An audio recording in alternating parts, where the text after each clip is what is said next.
Good morning, students. যেহেতু আমি ইয়াৰ the last lesson সেই পাঠটোৰ দুটা অংশ শেষ কৰিছিলোঁ আৰু আজি হয়তো শেষ অংশটো হ'ব আৰু ইয়াৰ পিছত আমি কুৱেশ্যন আনচাৰ আলোচনা কৰিব পাৰিম। আমি সেইদিনা পাইছিলোঁ যে যিহেতু লিটিল ফ্ৰান্সে কি কৰিছিল সেইদিনা এমএমএলৰ যিখিনি নেচাৰ দেখিছিল নেচাৰত সঁচাকৈ আচৰিত হৈছিল আৰু এইটো অনুভৱ কৰিছিল আৰু সেইকাৰণে সেইদিনা কি হৈছিল যে লিটিল ফ্ৰেন্সৰ কাৰণে আনকালে যিবোৰ বস্তু খুব জটিল লাগিছিল বা খুব তথ্যগধুৰ যেন লাগিছিল সেইদিনা সকলোবোৰ বস্তু তেওঁৰ কাৰণে ইজি হৈ পৰিছিল আৰু এইটো কথা অনুভৱ কৰিছিল যে এমএমএল যিজন শিক্ষক হয়তো কাইলৈ যাবগৈ যিহেতু কাইলৈৰ পৰা তাত কি হ'ব জাৰ্মান ভাষাৰ প্ৰচলন হ'ব আৰু হয়তো আজিয়ে যিখিনি কথা জানে সকলোবোৰ আজি আমাক দি থৈ যাব বিচাৰিছে। আফটাৰ দ্য গ্ৰামাৰ সেই গ্ৰামাৰ লেচন শেষ কৰাৰ পিছত we had a lesson in writing. আমাৰ এটা লিখাৰ কি আছিল পাঠ আছিল। That day MML had new copies for us. আৰু সেইদিনা কি হৈছিল MML আমাৰ কাৰণে নতুন কপি বা বহি লৈ আহিছিল written in a beautiful round hand Franz Elsek আৰু তাত খুব ধুনীয়া হাতৰ আখৰে লিখা আছিল যে Franz Elsek Franz Elsek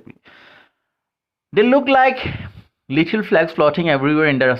schoolroom hung from the road at the top of our desk. আৰু সেইবোৰ সকলোৱে যেতিয়া মেলি লৈছিল এনেকুৱা লাগিছিল যে তাত সেই কিবা এটা কৰি যে ডেস্কৰ ওপৰত তাত পতাকাহে কিবা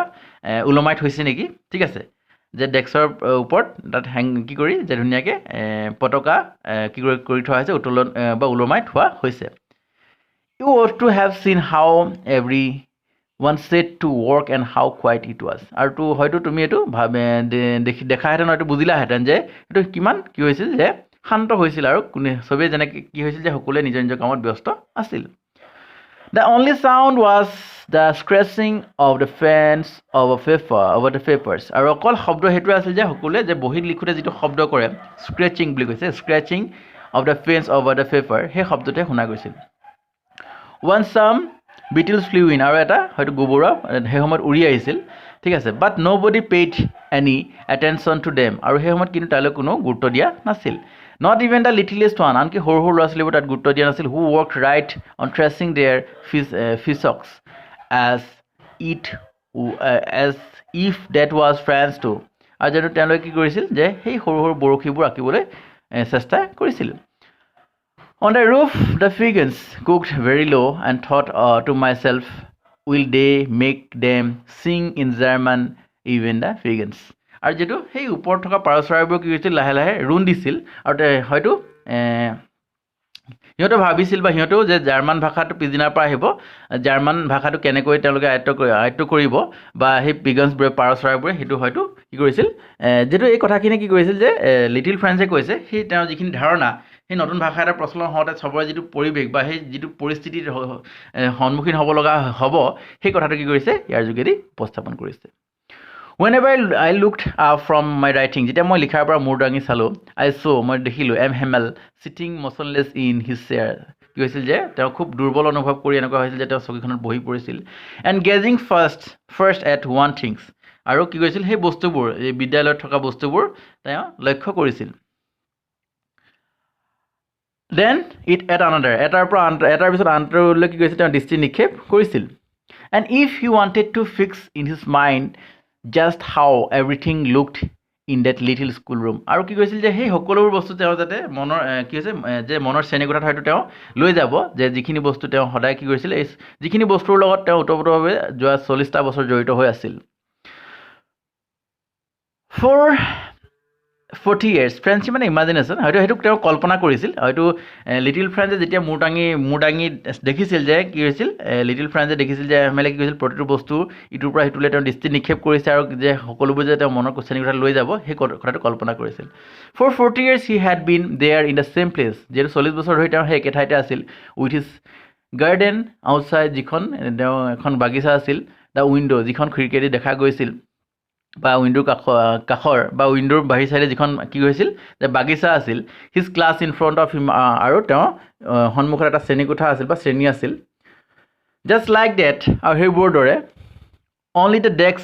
এই সকলোৰে ভিতৰত কি হৈছিল just like that only the desk and benches had been worn smooth, আৰু অকল তাৰ ভিতৰত কি হৈছিল যে ডেস্ক আৰু বেঞ্চবোৰ অকণমান কি হৈছিল ক্ষয় গৈছিল। The walnut trees in the garden were still, আৰু ৱালনাট ট্ৰিজোপা সেই বাগিচাত থকা ৱালনাট ট্ৰিজোপাও কি হৈছিল ওখ হৈ গৈছিল and the hobvine that he had planted himself went about the windows to the roof আৰু hobvine জোপাও কি হৈছিল যে সেই খিৰিকী কাষত তলত ৰোৱা hobvine জোপাও কি হৈছিল খিৰিকীদি বগাই গৈ মুঠৈ চুচিলগৈ how it must have broken his heart to leave it all for men to hear his sister moving about in the room above packing their trunks আজি সেই সকলোবোৰ বস্তু যেটো তেওঁ এৰি যাবলৈ কিমান দুখ লাগিছে হয়তো হেতু তেওঁহে অনুভৱ কৰিছিল যেটো আৰু এটা কি হৈছে যে তেওঁ যেটো ভিতৰত কি হৈছিল ভনিয়াকে যেটো কালে তেওঁলোকে ইয়াৰ পৰা যাবগে কাৰণে কি হৈছিল ভনিয়াকে ট্ৰাংকত হয়তো বস্তু পাতি ভৰাইছিল তাৰ শব্দও শুনা গৈছিল সেই গুটেখিনি কি কৰিছিল এমএমএলক খুব দুৰ্বল যেন কৰি পেলাইছিল for they must leave the country next day যেটো তাৰ পিছদিনা তেওঁলোকে সেইখন ঠাই এৰি যাবগে but he had the courage to hear every lesson to the very last কিন্তু তেওঁৰ প্ৰতিটো চেপ্টাৰ কি হৈছিল যে খুব ভালকৈ শুনাৰ ধৈৰ্যটো শেষলৈকে আছিল after the writing আৰু লিখাৰ পিছত we had a lesson in history আমাৰ কি আছিল এটা হিষ্ট্ৰী পাঠ আছিল then the babies chanted their ba be bi bo bu আৰু সেই সৰু সৰু ল'ৰা ছোৱালীবোৰে কি কৰিছিল তেওঁলোকে কিছুমান কথা উচ্চাৰণ কৰিছিল যেটো যেনেকৈ ইয়াত লিখিছে বা বে বি বো বু down there at the back of the room all houser had put on his spectacles and holding his primer আৰু ঠিক হেৰে পিছত বহি থকা all houser জনে গাঁৱৰ যিজন গাঁওবুঢ়া আছিল all houser তেওঁ কি কৰিছিল তেওঁ ডাঙৰ চশমাযোৰ লৈ সেই প্ৰাইমেৰী কিতাপখন যেটো ফ্ৰান্স ভাষাৰ প্ৰাইমেৰী কিতাপখন কি কৰিছিল দুখন হাতে লৈ তাত চকু ফুৰাইছিল spell the little letters with them আৰু সেই শব্দবোৰ স্পেলিং কৰিবৰ কাৰণে কি কৰিছিল চেষ্টা কৰিছিল you could see that he too was crying আৰু দেখি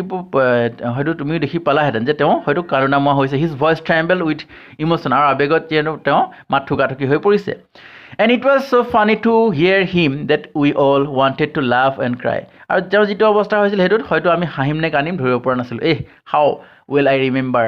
it that last lesson হে শেষ পাঠটো মোৰ যে কিমান ধুনিয়াকৈ মনত আছে all at once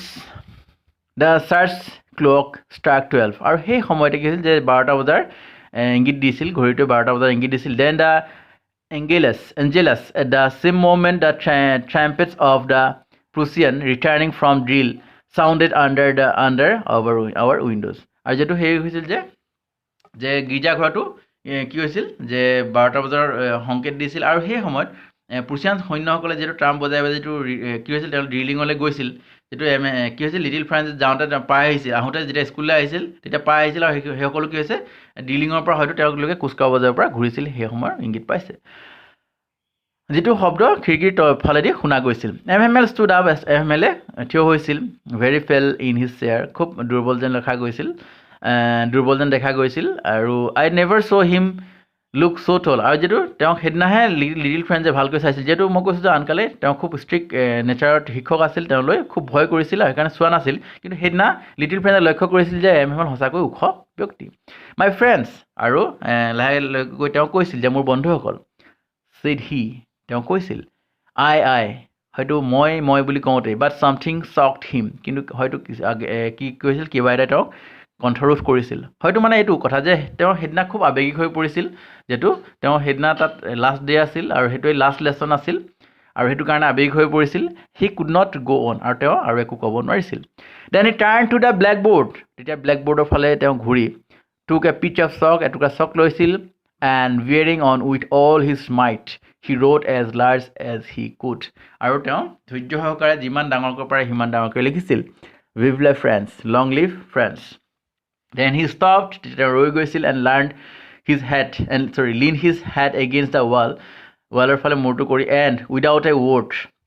আৰু এটা শব্দ নোকোৱাকৈ he made a gesture আমাক ইংগিত দিছিল to us আমাক with his hand তেওঁ হাতে school is dismissed you may go school শেষ হৈছে তোমালোক যাব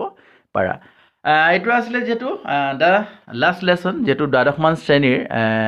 শ্ৰেণীৰ প্ৰথম পাঠটো হৈছে দা লাষ্ট লেসন